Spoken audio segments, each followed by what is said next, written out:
Welcome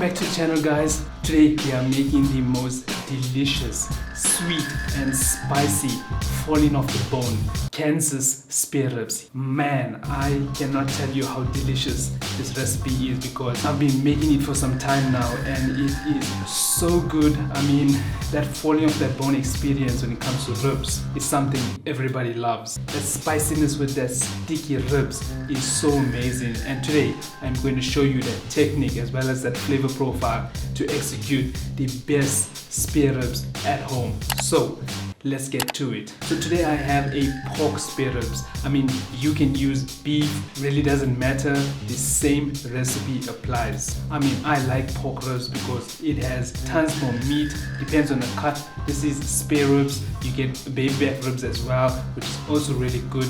But today we're keeping it traditional pork spare ribs with a nice barbecue basting, sweet, sticky and spicy, and that's how I like it. So first things first, you need to prep your ribs. So as you can see, I have a nice cut of spare ribs right here, and all I've done to these ribs was remove the membrane at the back. Now you can leave the membrane, it's all up to you. I mean, the only problem with the membrane is when you add that spices, they do not stick quite nicely to the membrane. So if you have the time, remove that membrane and you will have a fantastic piece of spare ribs. Once the membrane is out, all you need to do is now take your knife and just trim off excess fat wherever you see. These are the pieces that normally get burnt on the griller, or if you're having a barbecue or braai at home. As you can see, little of that membrane is still left over. You can just take a knife and just cut all that out. Okay. Using a paper towel to remove the membrane is actually the best because it grips quite nicely onto that membrane. So, I mean, I've already done this. So all I need to do is now just take the excess bits out, and wherever I see this unnecessary fat, just remove them. Okay, so as you can see, membrane is out. I have all flesh and fat, and that's exactly what you want. So when it comes to spare ribs, people normally will spice their spare ribs, throw it onto a griller or barbecue, and that is it. I mean, today I'm going to show you a Kansas technique because it's all about that basting at the end, making sure that you break down that collagen in that meat so that you get that falling off the bone experience, and that flavor profile I'm going to show you today. It's going to be so good. You'll want to make ribs every week at home. So first things first, we're going to brine this meat. Now this is an additional step. You don't have to do this brining method. You can go straight to the spicing and throwing it in the oven, but I like to break down the meat with a little bit acidity. So I have a few things that I want to brine my meat with first. Brining the meat is around 2 hours, depending on the thickness of the meat. Anything thicker than this piece, 3 to 4 hours. So let's get these ribs into a brine. Get your brining container. So first things first is orange juice. Orange juice has acidity to really flavor that meat. So adding acidity is really good at the initial brining stage. Next is one of my favorites. This is Stony ginger beer. I mean, any type of ginger beer that you have at home, root beer, ginger ale, anything to give it a good tang. So ginger beer goes in. Next, I want to add in some Worcestershire sauce because you cannot leave out Worcestershire sauce because it just increases the depth of flavor. I mean, any type of brine, especially with pork, really goes so well. So add in about 2 tablespoons of Worcestershire sauce. And last but not least, on the brining is salt. A good pinch of kosher salt.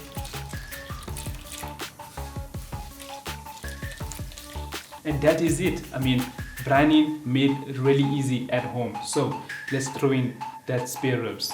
Got my beautiful pork spare ribs right here, and this baby is going right in meat side down. As you can see, this is the meat side, so that goes directly in there. Okay, just make sure that you get all sides of that meat covered in that brine. So this is now going to sit for 2 hours. I want that brine to be nicely absorbed by that pork spare rib, and I mean it is going to be so tender later on that you are going to love this. Trust me people, this is a one-of-a-kind recipe. So let's leave this for 2 hours and let's start with that basting sauce. So basting sauce is really easy. This is something used to baste your spare ribs at the end to give it that oomph. I mean tons of flavor is in the sauce, and you want sticky barbecue sauce made right. So let's get down to that Kansas basting sauce. First things first is brown sugar. Brown sugar just gives it that nice sweet taste. I mean, what is ribs without the sweetness? I mean, come on. So half a cup of brown sugar goes in. Okay. Adding additional acidity is apple cider vinegar, which, man, goes so well because it really brings that tang out in that sauce. So half a cup of apple cider vinegar.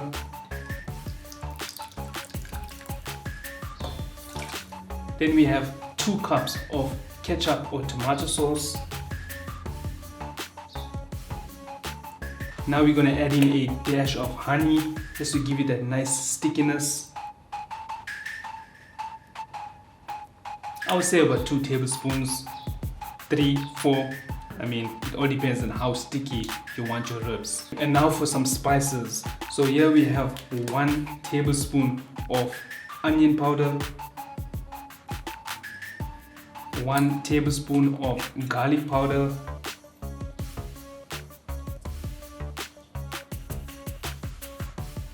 and some paprika. I mean, you cannot go wrong with some paprika. So 1 tablespoon of paprika goes in.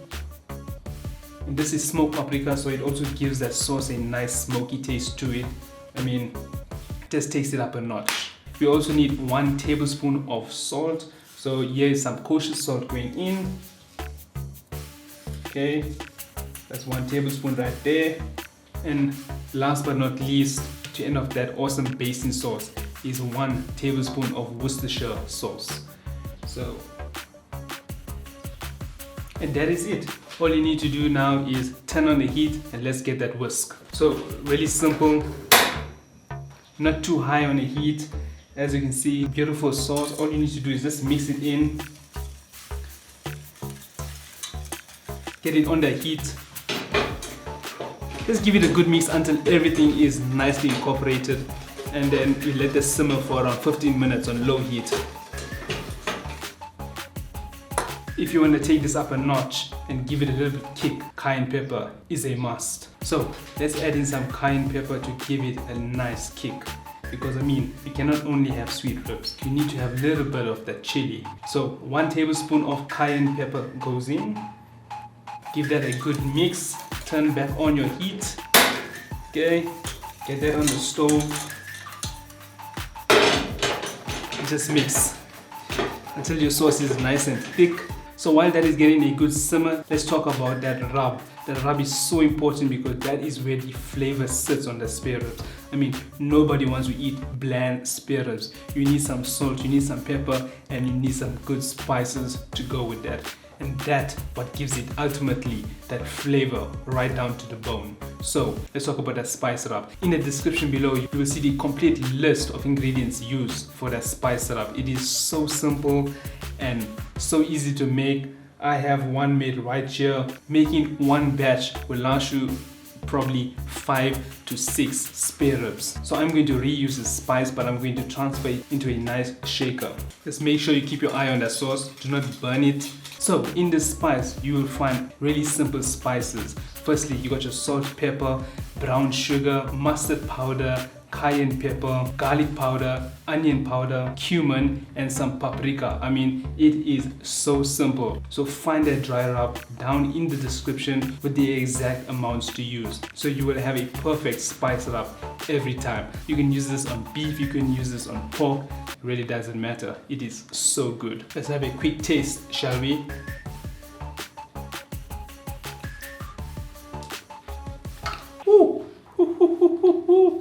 Too nice. Let's transfer this into a nice shaker because I mean having a shaker with some nice large holes just allows the spice to even out throughout that meat. And the last thing you want is lumps of spice on that meat. A shaker is really handy, so find a shaker at home and use it. Let's throw in the spice that I've made a month ago. These are ground spices that you can find anywhere. I mean, throw them in your grinder or your pestle and mortar, get them nice and fine. That is exactly what you want. So spices go in to my shaker. This sauce, I mean, just smelling it, I can get a good kick from that cayenne pepper because man, it's gonna be sweet and spicy. Whew. Give it another taste.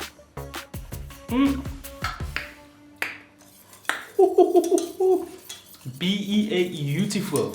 So the sauce is now done. We let this cool down. That is obviously going to sit there for 2 hours for a full brine. And once 2 hours is up, we're going to take that, throw the spices on it, and then get that in the oven. And I normally use this basting sauce in the last 10 minutes because we're not cooking the sauce with the ribs. We want it to be used as a basting sauce. So the later you use it, the better, because when you take out the ribs, you still want that sauce on that meat and not dried out. So it's important to baste really late, around 10 minutes before you take it out. And man, you're going to have beautiful spare rib. So this is going to sit for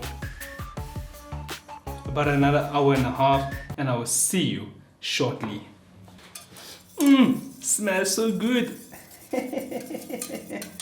Many tic-tacs later. Okay, so it has been around 2 hours for these ribs sitting in this brine, and it has absorbed a lot of flavor. So let's start to add that spice, because that rub is so important to getting that beautiful sweet and spicy taste. So all you need to do now is just remove this from the brine. Okay, so get that out. It smells so good. Let that drip for a bit. Get that on the board. Now all I want to do is give it a slight dab, not too harsh. Don't want to take off a lot of moisture, just a slight dab so it's not too wet.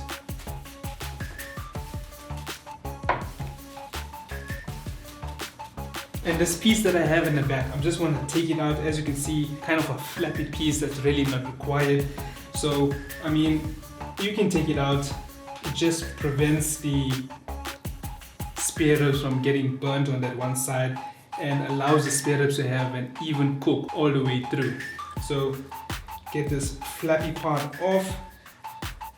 I could have taken this out before I even put that in the brine. Now let's get that rub on. So got that lovely spice here. I've added it in this small shaker bottle, so it's easy to apply. You kind of get a uniform spice on that. So we're starting on the back first. Smells so good. Oh my god, man, that cayenne is tickling my nose. Woo! And just give it a dab. No need to rub it in, just want the spice to stick a little better. So let's make sure you got all corners covered quite nicely. Okay, no meat should be left untouched. And that's one side done. Beautiful. And now for the main side, same process, just throw in your spice. It's always good to spice from a high position so that you get an even spread. Okay, so it looks like I'm done with that last batch of spices. I mean, this one batch lasts around 3 or 4 spare ribs, so make it once and you're good to go for the next 3 or 4 times. I mean, even that sauce, you can put it in the fridge, you can put it in the freezer for some time, at least up to 2 months. And I mean, you got sauce and you got a nice spice rub ready to go. So the ribs is nicely spiced. It is time to go into the oven. The oven is now preheated at 150 degrees Celsius. It is going to go in just like this on a rack for half an hour. That is the first step. After half an hour, I will then completely seal it with foil and let that sit for around 2 hours. And then in the last 30 minutes, I would take it out of that foil, take my basting sauce and baste that baby down until it is nicely covered. And I mean, you can leave it right up to the last 10 minutes. All depends on your oven. I like to baste it 2 to 3 to 4 times. So I let that sauce sit on that. Don't let it cook in, and just have a nice juicy, sweet and spicy, falling off the bone ribs. So this is going just like this into the oven, and I will see you before I baste this baby. Smells so good. More moments later. So it has been around 2.5 hours, and man, it smells so good up in here. So the first hour the ribs was on a rack in that oven without any foil, just to allow the spices to cook in. Thereafter I wrapped the ribs nice and tight with around 2 layers of foil, so it helps break down that collagen and get that ribs nice and soft. And as you can see, if I pick up these ribs, this bending of these ribs tells me that collagen has broken down and it's going to be falling off the bone and it's going to be so juicy. So the last step is to baste these ribs with that Kansas barbecue sauce. So let's get to it. Slowly open up your ribs. This is still quite hot. Okay, as you can see, some juices coming out. Beautiful ribs. This is the bottom side of the ribs.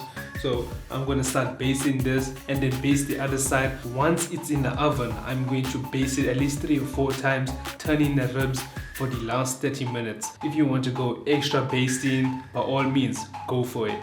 So let's get that basting done.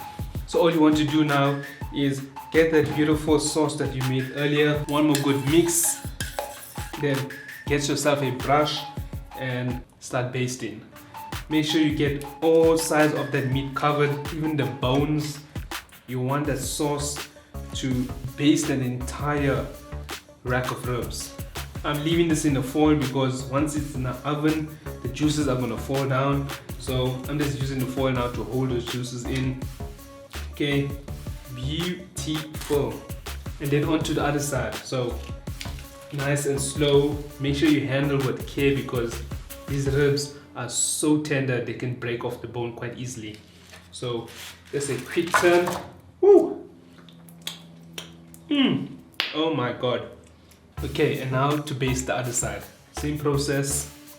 Get that all over that meat. This is the juicy side because this is the top side of the meat. Once I put this in the oven, after about 10 minutes, I'm going to give it another basting because man, I want that sticky and spicy basting all over. And that's it. It's now going to go into the oven for its last 20 minutes, and after 10 minutes I'm going to give it one more basting and we are good to go. You can also test your meat with a thermometer. I like to test right around 200 degrees Fahrenheit. That tells you that the meat is nicely cooked, the collagen has broken down, and you're going to have juicy, tender spare ribs. But I mean, 3 hours in the oven and 150 degrees Celsius, you are going to definitely have cooked and tender ribs. So let's get this in the oven. Few moments later. Whew, and there we have it, people. After 3 hours of cooking in that oven, we now have the most tender and juicy spare ribs. It smells so good up in here, I cannot even explain it. I mean, man, let's give it a quick test.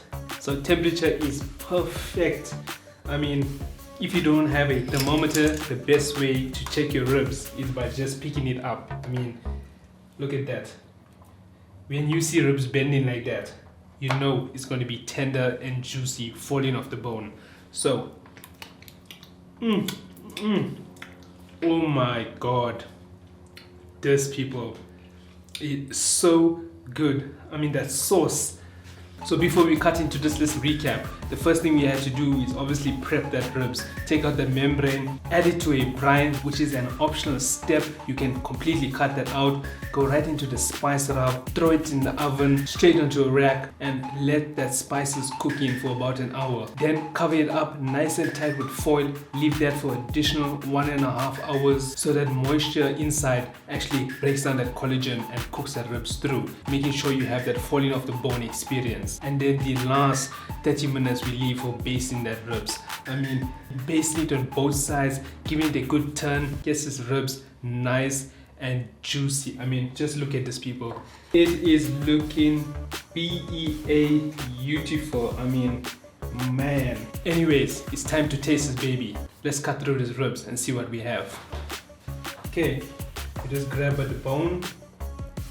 Okay, and then just slide through. I mean, look at that. Look at that, people.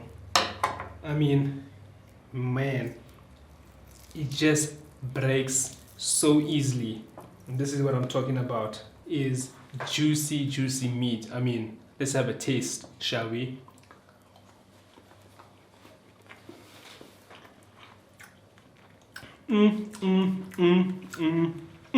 Damn, that is good. Oh my god, it has a good kick to it.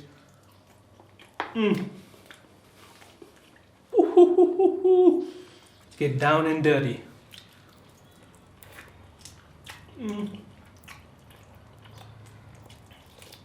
I mean, this basting sauce has such a good kick to it. I mean, you got that sweet, you got that spicy, and man, it is so juicy. Too nice. Whew. It's time to get this to the missus because she's been waiting for the last 3 hours to eat some juicy ribs. You have to try these at home. Anyways, if you like spare ribs, especially sudden spare ribs, then give the video a thumbs up and don't forget to hit the subscribe button as well as the notification bell. And that is the last episode of season 3. Yes, people, I mean, that was the final episode. Man, we still got plenty in store for you because in season 4, we ending the year 2021. The next 5 videos of season 4 is going to be the most favorite foods out there made at home. So don't forget to hit the subscribe button and I will see you on the next one.